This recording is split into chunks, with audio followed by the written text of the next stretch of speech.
Não precisa. Nós queríamos chamar as crianças à frente.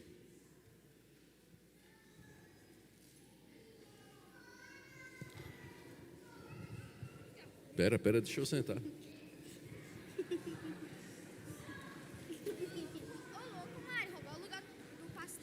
Isso. Vamos chegando, crianças. Para os que nos visitam, nós temos a prática de, antes do sermão, trazer uma mensagem para as crianças referentes ao sermão, preparando-as para o que vão escutar. Muito bem, crianças, eu queria que vocês prestassem atenção na tela. Eu vou contar uma história para vocês e depois eu vou explicar para vocês o porquê eu contei essa história, tá bom? Lá no interior do Ceará, teve uma vez uma seca muito grande, parou de chover durante muito tempo. O que é que aconteceu? O gado morreu, o chão ficou todo rachado, as árvores secaram, os rios, os riachos secaram, quase não tinha água. Mas naquela região tinha uma igreja, próximo slide, uma igreja pequena, feita de madeira, pessoal pobre, e sofrendo muito com a seca. Aí um dia o pastor no culto disse: nós cremos que Deus faz chover, não é verdade? Deus faz chover. Então por que a gente não ora e pede que Deus nos dê chuva para que a gente possa ter as plantações, para que a gente possa ter água, para que o nosso gado possa viver? Aí todo mundo concordou. Próximo slide. Aí o pastor disse: hoje à tarde, às 4h, eu quero que a igreja toda venha e nós iremos lá naquela árvore que nós conhecemos e nós vamos orar e pedir que Deus dê chuva. Deus é o Deus que dá chuva. Vamos pedir para Ele fazer chover. Aí, 4h, toda a igreja veio para orar pedindo chuva. Pode mostrar o próximo slide. Dê uma olhadinha e digam: qual foi a única pessoa que teve fé? Não, é aquela menininha que veio com guarda-chuva. Ninguém mais, quer dizer, vocês vão orar para o chuva? Só a menina veio com guarda-chuva. Somente ela acreditou que Deus podia, de fato, dar chuva. Isso é a ilustração do que a gente chama de fé. Fé é você acreditar e agir com base naquilo que Deus disse que ia fazer, mas que ainda não aconteceu. Hoje eu vou pregar sobre aquela história em que Moisés teve que bater na rocha para sair água, coisa que não acontece. Pedras não dão água, mas Moisés, pela fé, feriu a pedra e dela saiu água. Isso é fé. Entenderam? Ótimo. Se vocês entenderam, eu tenho certeza que os pais de vocês entenderão também. Vamos orar? Tu és o Deus do impossível, Senhor. E o Senhor pede que nós acreditemos no Senhor. E às vezes a gente ora, a gente pede e age como se o Senhor não fosse responder. Como aquela menina que foi com guarda-chuva. Nós pedimos que o Senhor nos dê fé e que nós vivamos na expectativa do cumprimento das Tuas promessas e das respostas às orações. Abençoa-nos agora na exposição da Tua palavra, em nome de Jesus. Amém. Tudo bem, crianças? Vocês podem voltar devagarzinho.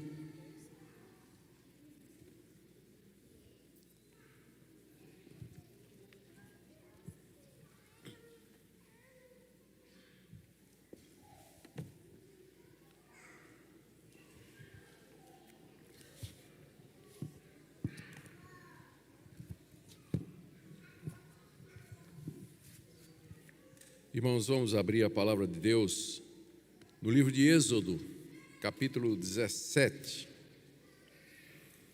E eu vou pedir que vocês deixem a Bíblia de vocês aberta, que nós iremos fazer a exposição do texto. Êxodo 17.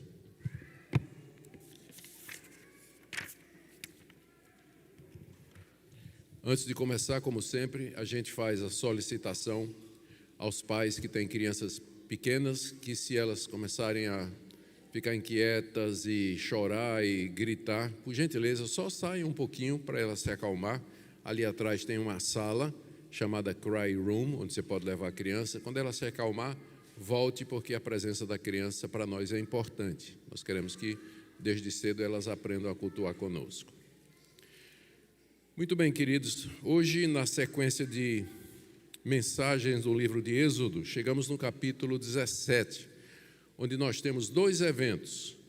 Os israelitas murmuram por falta de água, e Deus dá água da rocha, e em seguida eles são atacados pelos amalequitas, e Deus dá a vitória através da intercessão de Moisés.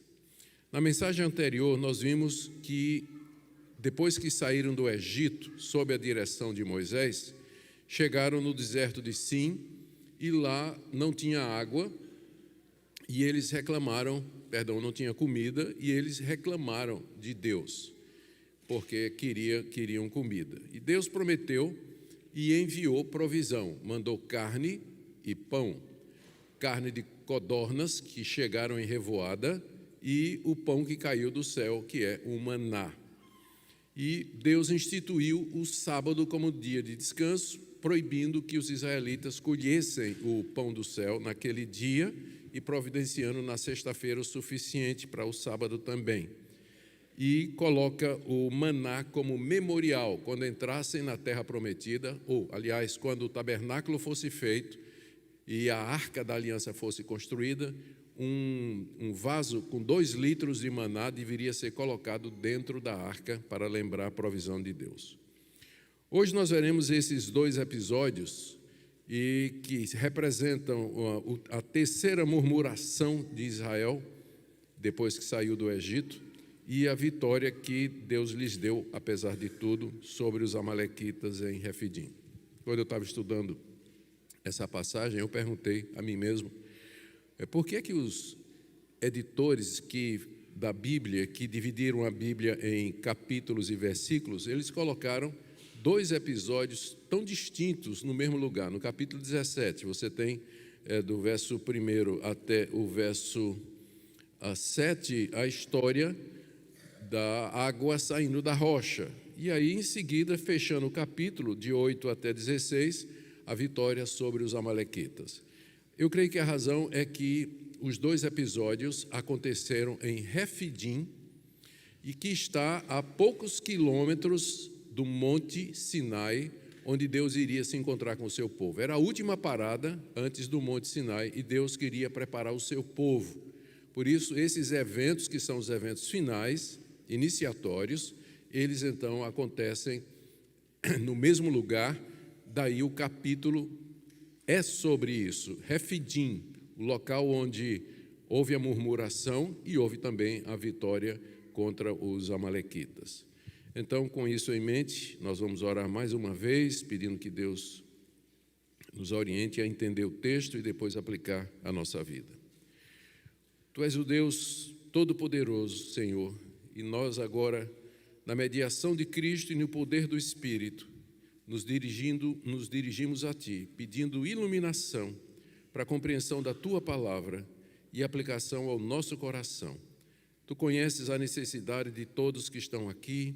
Há pessoas que estão ansiosas, angustiadas, enfrentando problemas. Há pessoas que têm dúvidas. Há aqueles desavisados que também não estão interessados muito em Te conhecer profundamente. Tu sabes a necessidade de cada pessoa e pedimos que apliques a Tua palavra de acordo. É isso que nós Te pedimos na confiança que há em Cristo Jesus, nosso mediador. Amém. Muito bem, queridos, vamos ver em primeiro lugar a reclamação dos israelitas contra Moisés em Refidim. Vamos ler do verso 1 até o verso 3. Toda a congregação dos filhos de Israel partiu do deserto de Sim, fazendo suas paradas segundo o mandamento do Senhor, e acamparam em Refidim. Mas ali não havia água para o povo beber. Então o povo discutiu com Moisés e disse: dê-nos água para beber. Moisés respondeu: por que vocês estão discutindo comigo? Por que estão tentando ao Senhor? Mas ali o povo estava com sede de água, e murmurou contra Moisés, dizendo: por que você nos tirou do Egito para nos matar de sede, a nós, aos nossos filhos e aos nossos rebanhos? Bom, queridos, aqui nós aprendemos alguns pontos importantes nessa abertura do capítulo. Primeiro, que era Deus que determinava as paradas de Israel. Diz aqui que eles acamparam segundo o mandamento do Senhor. De que maneira isso era feito? Através da coluna de nuvem e de fogo. Onde ela parava, os israelitas paravam e armavam o acampamento. Quando a nuvem se levantava e andava, os israelitas desfaziam o acampamento e seguiam em caravana atrás da nuvem. Deus então os guiou do deserto de Sim para a próxima parada, que era Refidim, onde não havia água para beber, o que mostra a intenção de Deus. Deus queria provar o seu povo, testar esse povo que ele tinha tirado da terra do Egito, com sinais, prodígios e maravilhas, e com quem estava a fazer, em breve, uma aliança, fazer uma aliança que seria celebrada no alto do Monte Sinai. Deus queria testar o povo, por isso ele guiou o povo até um lugar onde não havia água, o que é muito característico da maneira de Deus lidar conosco. Ele nos conduz através da providência e às vezes nos faz parar em Refidim, onde não tem água, exatamente para testar como é que nós vamos reagir. O que é que nós vamos fazer diante dessa crise, diante dessa necessidade, diante desse problema? E não deu outra. O povo de Israel seguiu a reação padrão que eles tinham desde que saíram da terra do Egito: murmurar, reclamar. Diz aí no verso 2, não é, que eles exigiram de Moisés: nós queremos água para beber. Como se Moisés tivesse condição de alimentar uma multidão de quase 2 milhões de pessoas. Porém, Moisés coloca a coisa em perspectiva aqui no verso 2, quando ele diz assim: por que vocês estão discutindo comigo? Por que vocês estão tentando o Senhor? Por que vocês estão tentando o Senhor? Porque os israelitas estavam dizendo: Moisés, dê água para beber, nos dê água para beber. Você está dizendo que Deus está conosco, que foi Deus que mandou você para nos tirar do Egito, para nos levar para a terra prometida. Mas onde está Deus? Se Ele está presente entre nós, por que nós não temos água? Por que está faltando isso? Reação típica e padrão da nação de Israel, que vai se repetir dezenas de vezes durante os 40 anos no deserto.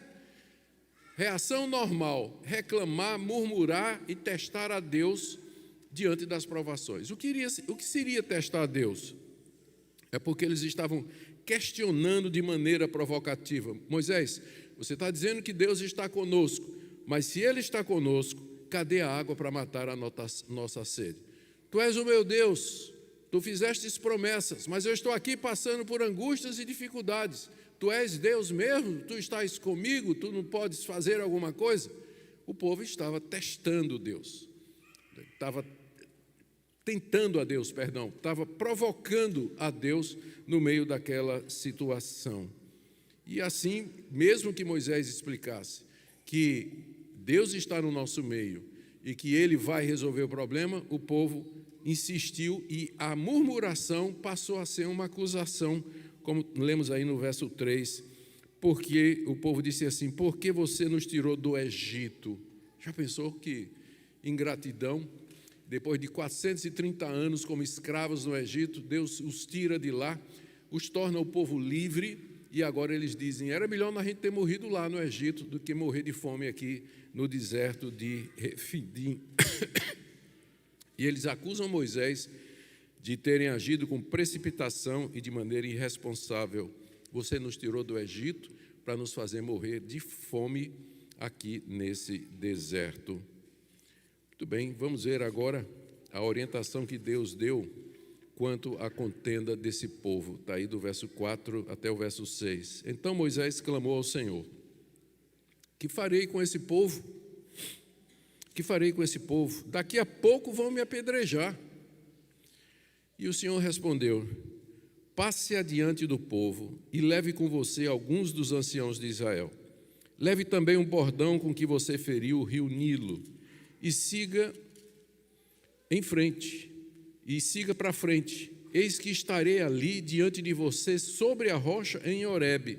Bata na rocha e dela sairá água, e o povo beberá.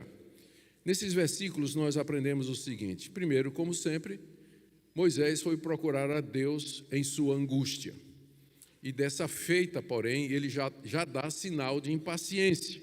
Deus, o que é que eu vou fazer com esse povo? Como se fosse responsabilidade de Moisés atender às necessidades desse povo a esse nível. Ele demonstra temor de ser apedrejado pelo povo. Deus, o que é que eu vou fazer com esse povo? Daqui a pouco eles vão me matar a pedrada. Daqui a pouco vão me matar a pedrada.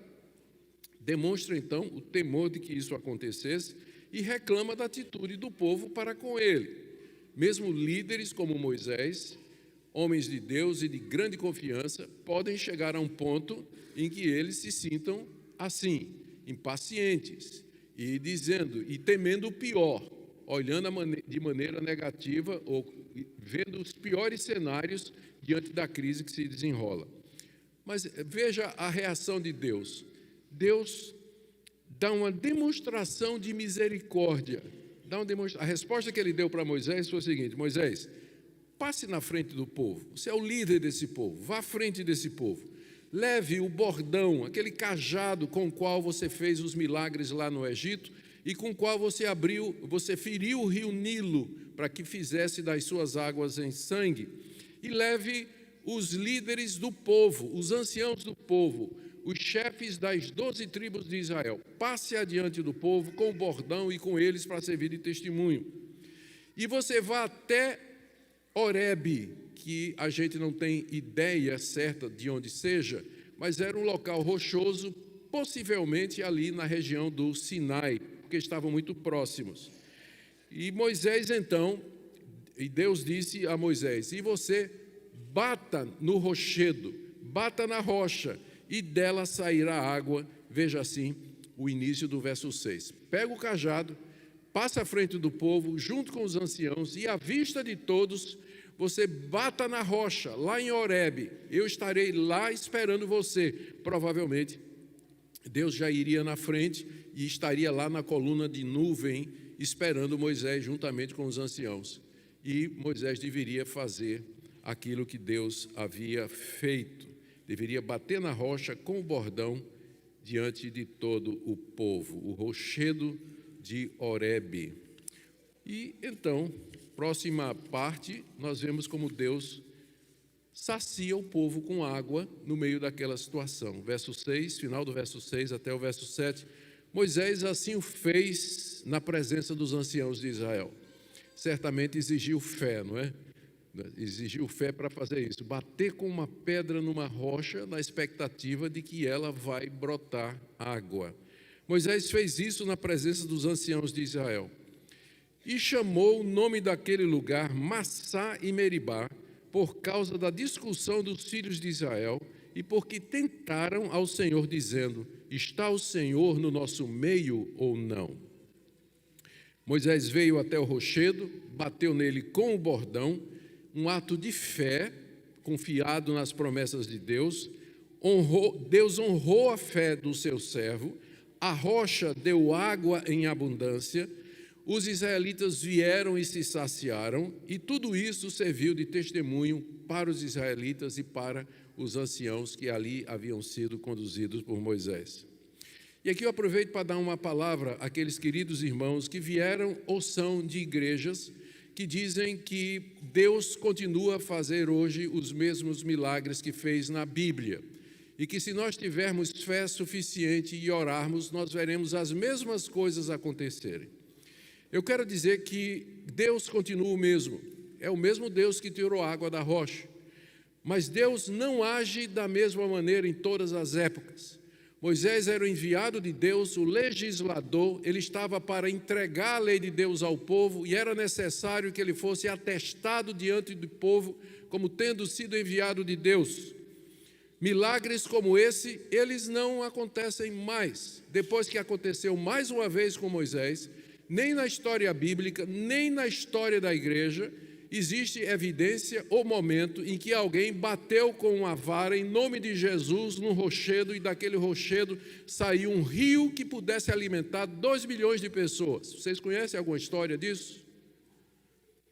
Deus é o mesmo, mas isso não significa que Ele age da mesma maneira em todas as épocas. Esses sinais da Bíblia, eles tinham um propósito, que era atestar a revelação de Deus, que era Deus que estava por detrás do que Moisés dizia, do que Jesus estava dizendo, do que os apóstolos estavam dizendo. Os milagres estão ligados com a revelação. Uma vez que ela foi escrita, nós não esperamos que Deus abra um rio. Você espera que Deus já viu Deus abrir um rio para a igreja dele passar a pé seco? Sabe de alguma história de que Deus fez cair pão do céu 40 anos? Por que não? Porque esses milagres tinham um propósito na história. E uma vez cumprido esse propósito, uma vez que nós temos o registro desses milagres, os únicos milagres que você precisa crer são esses que estão registrados na Bíblia, dos quais o maior deles é a ressurreição de Jesus de entre os mortos. Eu sou chamado por Deus a acreditar no que a Bíblia diz. Se você chegar para mim e disser, Deus fez um milagre na minha vida, né? Trocou meu dente cariado por um dente de ouro, eu não sou obrigado a acreditar em você, e não estou pecando contra Deus se eu não acreditar, porque a Bíblia me diz, estas coisas foram escritas para que vocês creiam que Jesus é o Filho de Deus, é suficiente. Mas pastor, Deus não faz milagres? Faz. Eu fui curado em resposta à oração de outras pessoas, uma experiência no início da minha vida. Mas isso não significa que Deus vai me curar toda vez que eu estou doente e que eu oro e peço a Ele que faça alguma coisa. Deus pode agir no sobrenatural? Pode. Mas Ele age na sua providência, através dos meios, dos recursos que Ele fez. Eu estou dizendo isso porque muitos de vocês vêm de igrejas onde disseram para vocês que os cessacionistas, eles são hereges, e que nós não acreditamos em Deus e nem no Espírito Santo. É mentira, isso não é verdade. Isso não é verdade. Nós cremos que Deus é o mesmo Deus Todo-Poderoso, mas que isso não significa que Ele vai fazer hoje os mesmos sinais e prodígios que Ele fez durante o período da revelação. Uma vez que a Bíblia está completa, creia nesse livro, porque se você não crer nesse livro, você não pode ser cristão. E você não pode ser salvo mediante a fé em Jesus, porque a própria ressurreição dele é o maior de todos os milagres.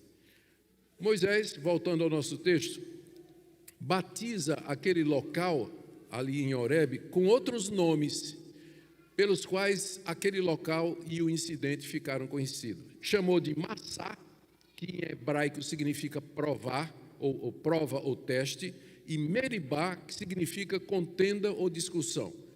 Moisés chamou aquele local de Massá, porque foi ali que o povo discutiu com Moisés a respeito de comida e de água, e de Meribá, porque foi ali que eles testaram, tentaram, provaram a Deus, perguntando se Deus estava no meio deles ou não. E se esses dois nomes, eles vão ser repetidos na história bíblica, no livro dos Salmos, na carta aos Hebreus, e se tornaram um símbolo da rebelião do povo de Deus, da rebelião, da incredulidade e da dureza de coração do povo de Deus, mesmo diante de quem Deus é e dos sinais e maravilhas que Ele fez. Terminado esse episódio, parece ter terminado, por um lado, terminado bem, por um lado, você vê a glória de Deus e o poder de Deus em prover água para o seu povo, vê o povo reclamando, mesmo assim Deus sendo misericordioso, mas ainda não acabou o tempo em Refidim. Ali eles são de repente atacados pelos amalequitas, versos de 8 a 9, leia comigo. Então, logo depois desses eventos, vieram os amalequitas e atacaram Israel em Refidim, que era onde o povo estava acampado, foi a parada para onde Deus os levou. Com isso, Moisés ordenou a Josué, escolha alguns homens e vá lutar contra os amalequitas. Amanhã eu estarei no alto do monte e o bordão de Deus estará na minha mão. Quem eram os amalequitas? Eles eram possivelmente descendentes de Esaú, o irmão mais velho de Jacó. Era um povo seminômade que vivia na região da península do Sinai, lá pelo sul da península, vagando pelo deserto. E eles perceberam que poderiam atacar, derrotar os israelitas e tomar os bens que aquele povo tinha. Por quê? Porque eles não eram homens de guerra, eles tinham sido escravos 430 anos, não tinham treinamento militar, eles não tinham armas, eles não tinham como se defender dos amalequitas. Então, esses amalequitas, eles viram ali uma oportunidade de conquistar e destruir aquele povo. Mais adiante, Moisés vai dizer, quando ele repete essa história aqui no Pentateuco, Moisés vai dizer que eles atacaram por trás e que os israelitas estavam tão cansados que não conseguiam pôr um pé na frente do outro. E os amalequitas mataram sem dó e piedade aqueles que ficaram para trás. Então, foi isso que aconteceu. Quando Moisés viu os amalequitas chegando, matando o povo, e o povo cansado, ele tomou as seguintes providências, chamando Josué. Josué é mencionado, aqui é a primeira vez que Josué é mencionado, e ele não é nem apresentado, Moisés nem apresenta, só diz assim, Moisés chamou Josué. Por quê? Porque o livro de Êxodo foi escrito para aquela geração, os filhos dessa geração que conheciam quem era Josué. Josué era vivo quando esse livro foi escrito. Então todo mundo sabia quem era Josué, não precisa de introdução formal. Moisés chama Josué, que pelo que nós conhecemos era um servo de Moisés, era um discípulo de Moisés, junto de Moisés, da confiança de Moisés, talvez o mais próximo a Moisés. Moisés o chama e lhe dá estratégia militar. Moisés, sim, era treinado nas artes militares. Lembrem que ele foi educado em toda a ciência do Egito. Ele cresceu no Egito, ele tinha conhecimento. Então ele chama Josué e diz, escolhe alguns. Não precisa chamar o povo todo, né? Escolhe alguns, enfrenta os israelitas. E em seguida ele diz, eu subirei no monte com o bordão de Deus. Com isso, Moisés estava dizendo que a verdadeira batalha não seria lá no campo de guerra de Refidim. A verdadeira batalha seria no alto do monte, quando Moisés estaria intercedendo pelo povo diante de Deus. Era uma batalha espiritual, na verdade. É isso que a subida ao monte com Josué e Ur, levando a vara de Deus, que representa o poder de Deus, o instrumento pelo qual Deus fazia todas as coisas, é isso que aquele episódio, esse símbolo, esse ato de Moisés de subir ao monte representa. A gente não sabe que monte é esse. Pode ter sido o mesmo monte Horebe, de onde ele feriu a rocha e saiu água. Mas a verdade é que nós não sabemos. O importante é que esse monte era num local estratégico que permitia que Moisés visse a batalha se desenrolando lá em Refidim.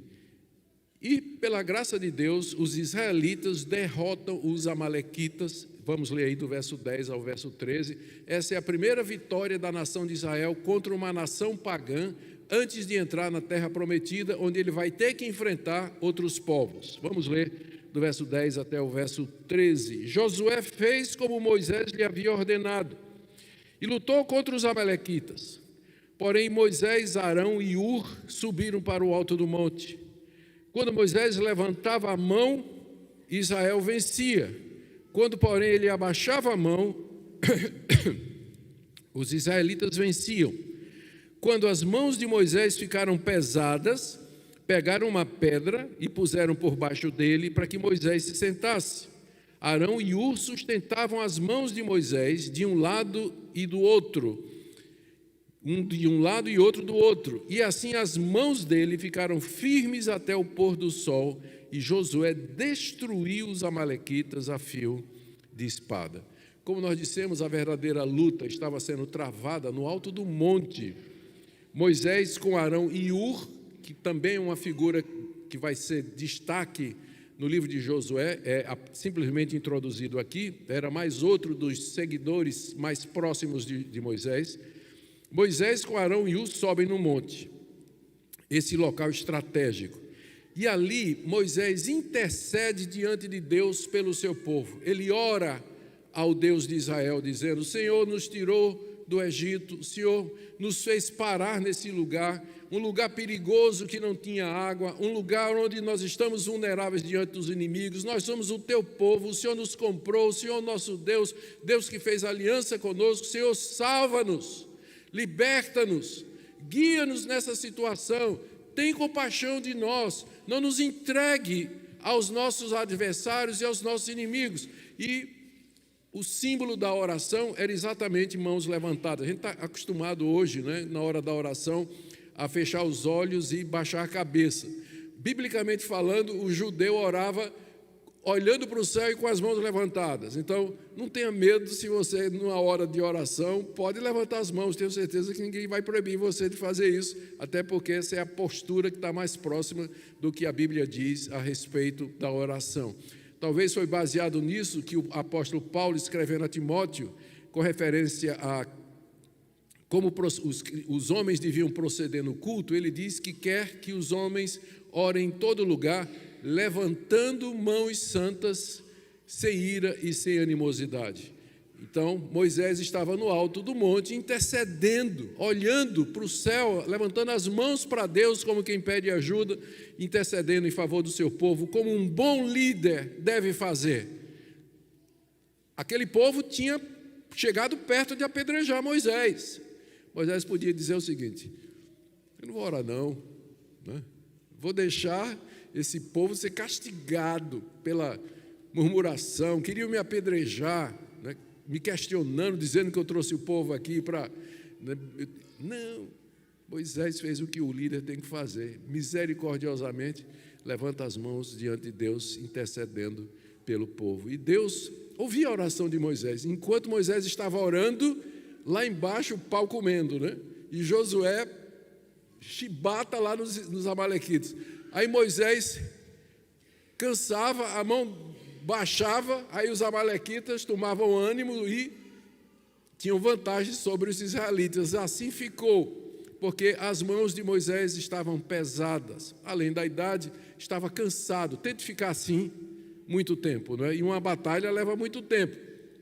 Quando Josué e Ur perceberam isso, eles trouxeram uma pedra, Moisés estava em pé, Moisés sentou naquela pedra e eles, um do lado e outro do outro, seguraram as mãos de Moisés, como todo bom assistente, líder faz, como qualquer pessoa tem que fazer diante da necessidade.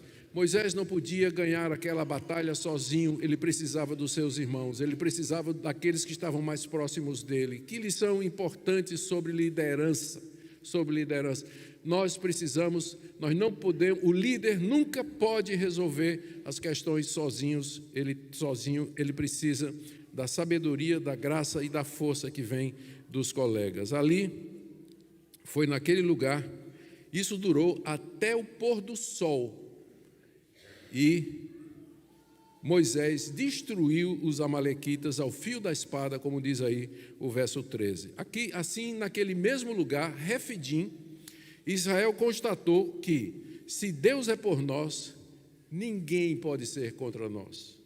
Quem será contra nós? Se Deus é por nós, não faltará água no deserto.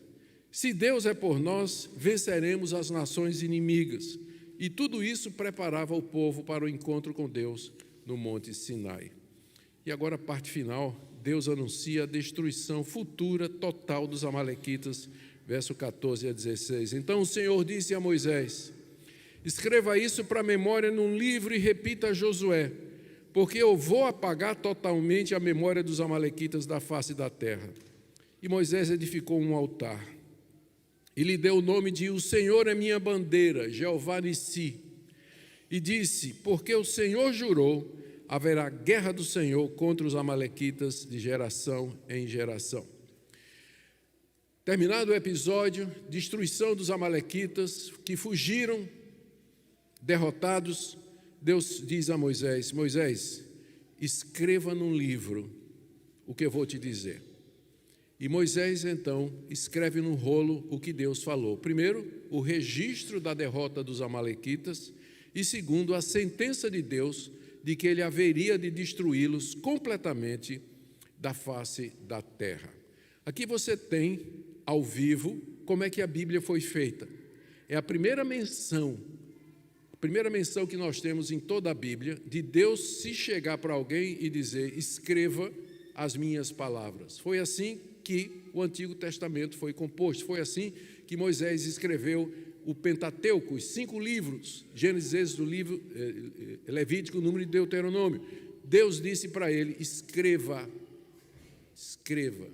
Foi essa a maneira que Deus escolheu para registrar os fatos, seus atos salvadores na história. É isso que a Bíblia é, o registro feito por homens, inspirados por Deus, dos atos de Deus na história. Por isso que a Bíblia é verídica, por isso que tudo que ela afirma é verdadeira, e por isso que ela é autoritativa, porque ela é a palavra de Deus escrita. Por isso que você deve lê-la todo dia, decorá-la, amá-la, colocar no seu coração, fazer dela a direção da sua vida. E como foi enfatizado pelo pastor, ela é suficiente para tudo aquilo que nós precisamos aqui nesse mundo. Escreve no livro. Segundo, lembra Josué isso aqui, porque eu quero que Amaleque seja destruído de sob a face da terra. Como futuro substituto de Moisés, Josué deveria levar essa guerra adiante e exterminar os amalequitas. O que aconteceu não no tempo de Josué, mas durante o reinado de Davi, de Saul primeiro e depois de Davi. No reinado desses dois descendentes de Abraão, reis de Israel, os amalequitas foram destruídos. Em resposta à ordem de Deus, Moisés faz 2 coisas. Primeiro, ele edifica um altar diante de Deus, como símbolo de adoração. Altar onde animais certamente foram sacrificados, porque Moisés já sabia que não se podia. É a primeira vez que aparece um altar no livro de Êxodo, depois da saída do povo de Israel do Egito. Ali eles constroem o primeiro altar, como sinal de adoração, serviço a Deus, e animais são sacrificados, sangue é derramado, porque era impossível se aproximar de Deus se não fosse pelo sangue. Segunda coisa, primeiro edifica um altar, e segunda coisa, ele diz assim, chamou o nome do lugar, do altar de O Senhor é minha bandeira. O que isso quer dizer? Quando a gente pensa em bandeira, a primeira coisa que você tem na mente é um pau, onde tem um pedaço de pano amarrado, não é isso? Isso é uma bandeira, mas não é esse o significado no hebraico. Aqui a palavra que foi traduzida como bandeira é simplesmente uma vara, como aquela vara que Moisés usou no alto do monte. Quando ele diz, Jeová é a minha bandeira, ele está dizendo que poderia ser que o povo de Israel tivesse olhado para o bordão de Moisés e pensado que ele tinha poderes mágicos, que ele tinha poder para dar vitória, para tirar água da rocha, para abrir o mar vermelho. E Moisés disse, não, o nosso bastão que nos dá a vitória é Deus, Jeová Nissi. Deus é minha bandeira, Deus é o meu bastão. Não fique pensando que foi a vara que deu vitória a vocês. E que lição preciosa para mais uma vez, para aqueles irmãos que vieram de igrejas, onde objetos são ungidos, onde objetos são considerados como tendo poder intrínseco, que se você tem um determinado objeto, você vai ser abençoado, você vai prosperar, e coisas dessa natureza. Não. Jeová Nissi, Deus é que é minha bandeira, Ele é aquele que me dá a vitória, é nele que eu confio, é Ele o meu libertador. Eu não confio em água benta, em imagem de santo, sal ungido, rosa de Saron, eu não acredito em absolutamente nada disso. Tudo isso é rubbish, como diriam os americanos, isso tudo aí é conversa. Deus é minha bandeira, Ele é o que me dá a vitória, nele é o que eu confio. E o livro termina, o capítulo termina com Moisés dizendo, Deus jurou que haverá guerra dele contra os amalequitas de geração em geração. Eu quero terminar trazendo uma palavra a alguns grupos aqui na igreja. Primeiro, uma palavra para você que tem murmurado e reclamado de Deus diante dos sofrimentos e dificuldades dessa vida. Alguns de vocês desenvolveram essa resposta padrão, essa reação padrão ao sofrimento. A dificuldade bate na sua porta, problema chega no casamento, finanças, documentação, qualquer outra coisa, e a sua reação é murmurar, reclamar, temer. Não endureça o seu coração como os israelitas. Conte as bênçãos, veja o quanto Deus já fez. Confie na provisão dEle. Ele é Jeová Nissi. Ele é a nossa bandeira. Ele é aquele que nos liberta, que nos dá a vitória. Pare de murmurar e pare de reclamar. Segundo, eu quero dar uma palavra aqui aos que estão aflitos e angustiados, como os israelitas com sede no deserto. Deus está no nosso meio. Os israelitas perguntaram, Ele está no nosso meio? Nós respondemos afirmando, Deus está no nosso meio.